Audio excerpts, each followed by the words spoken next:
Hello दोस्तों, मैं आपकी दोस्त बम बम और आज मैं फिर से आ गई हूँ आप लोग के लिए एक कहानी लेकर जिसका नाम है भूतिया जंगल।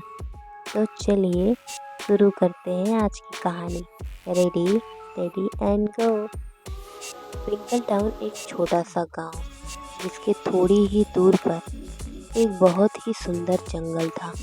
गांव के बच्चे उस जंगल से बचकर ही आते जाते थे क्योंकि सुना गया था कि शाम होते ही उस जंगल में भूतिया लोग आते हैं। इस वजह से जंगल के सुंदर होने के बाद भी कोई वहां नहीं जाता था। एक दिन 3 बहादुर दोस्त जिनका नाम एला, राज और युग था, तीनों ने तय किया कि वो उस भूतिया जंगल में जाएंगे और यह बात का पता लगाएंगे कि सच में वहाँ कोई भूत है भी या नहीं।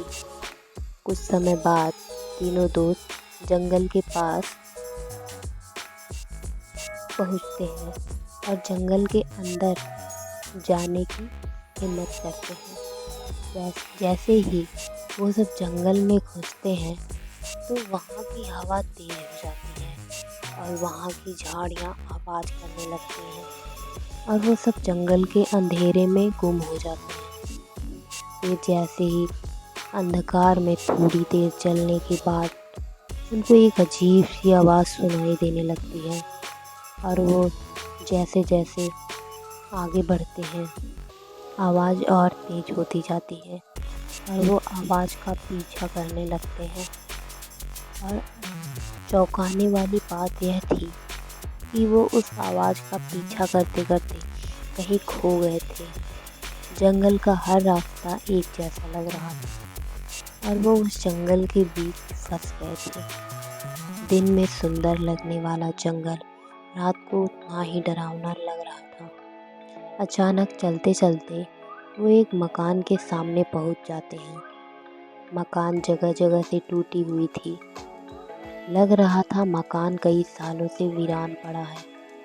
पर उन दोस्तों ने देखा कि मकान के अंदर से बहुत सी आवाज़ें आ रही थी जिसको सुन करके उनका दिल तेजी से धड़कने लगा। राज ने बोला कि हम इस मकान से दूर चले जाना चाहिए क्योंकि यह मकान भूतिया है।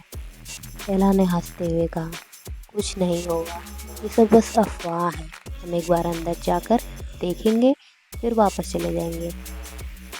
तब वो तीनों मकान के अंदर जाते हैं तो वो देखकर आश्चर्यचकित हो जाते हैं कि जो मकान बाहर से इतना टूटा फूटा सा लग रहा था वह अंदर से कितना सुंदर है। लेकिन मकान एकदम खाली था जिसकी वजह से वो थोड़ा डर रहे थे। ऐसा कैसे हो सकता है जो मकान बाहर से एकदम खाली था जिसकी वजह से वो थोड़ा डर रहे थे कि ऐसे कैसे हो सकता है जो मकान बाहर से टूटा लग रहा था वो अंदर से इतना सुंदर कैसे हो सकता है। फिर उन्होंने आगे बढ़ते ही देखा कि वहाँ एक पुराना पियानो आवाज़ कर रहा था लेकिन पियानो के पास कोई नहीं था। वो बहुत हैरान हो गए। जैसे ही वो पियानो के पास जाने लगे कि पियानो कैसे आवाज़ कर रहा है तो पियानो से आवाज़ आना बंद हो गया और दूसरी ओर एक कमरे में एक छोटी सी बच्ची की रोने की आवाज़ आ रही थी। उन दोस्तों ने जब उस कमरे में जाकर देखा तो पाया कि रोने की आवाज़ एक फ़ोटो से आ रही थी क्योंकि एक छोटी सी बच्ची की फ़ोटो थी। जब उन्होंने इस फ़ोटो को थोड़ा ध्यान से देखा तो युग ने कहा, ये तो हमारे ही गांव की लड़की है जो कुछ समय पहले ही जंगल में आने की वजह से गायब हो गई थी। यह इस फोटो में कैसे आ गई? फोटो के अंदर से आवाज़ आ रही थी कि मुझे यहाँ से बाहर निकालो, मेरी मदद करो। तीनों दोस्तों ने पूछा, हम कैसे तुम्हारी मदद कर सकते हैं?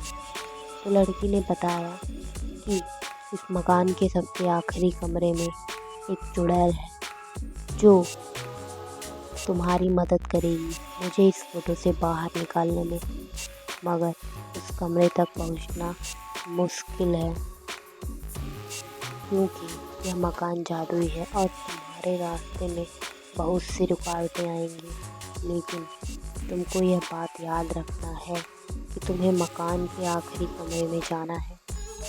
वो तीनों दोस्त बाहर निकलते हैं तो देखते हैं कि आखिर में कमरा है और वो उस कमरे की ओर जाने लगते हैं। जैसे ही वो उस कमरे की ओर जाने लगते हैं, उन्हें उनके माता पिता की आवाज़ें सुनाई देने लगती हैं, जो कह रहे हैं कि वहाँ मत जाओ, मेरे पास आ जाओ। और जब वे पीछे मुड़ के देखते हैं तो वहाँ कोई भी नहीं था। वो समझ जाते हैं ये बस जादू की वजह से हो रहा है। आगे चलते चलते उन्हें ऐसी ही किसी न किसी की आवाज़ आती रहती है, लेकिन वो रुकते नहीं और आखिर में वो उस कमरे में पहुंच जाते हैं जहां पर वह चुड़ैल थी। उन्होंने चुड़ैल से मदद मांगी। चुड़ैल ने बताया फोटो को तोड़ना पड़ेगा, तभी वो बाहर आ सकती है। वो तोड़ने के लिए तुम्हें एक छड़ी की ज़रूरत पड़ेगी। और चुड़ैल ने उन दोस्तों को वो छड़ी दी और वो चुड़ैल वहाँ से गायब हो गई। तीनों दोस्तों ने जल्दी से आकर उस फोटो को छड़ी की मदद से तोड़ दिया और वो लड़की फोटो से बाहर आ गई और वो सब मिलकर उस जंगल से बाहर आ गए और वो अपने घर चले गए। उनको देखकर उनके घर वाले बहुत ही खुश हुए। तो हमारी आज की कहानी यहीं ख़त्म होती है। मैं फिर आपसे मिलूँगी एक नई कहानी के साथ। तब तक के लिए बाय बाय।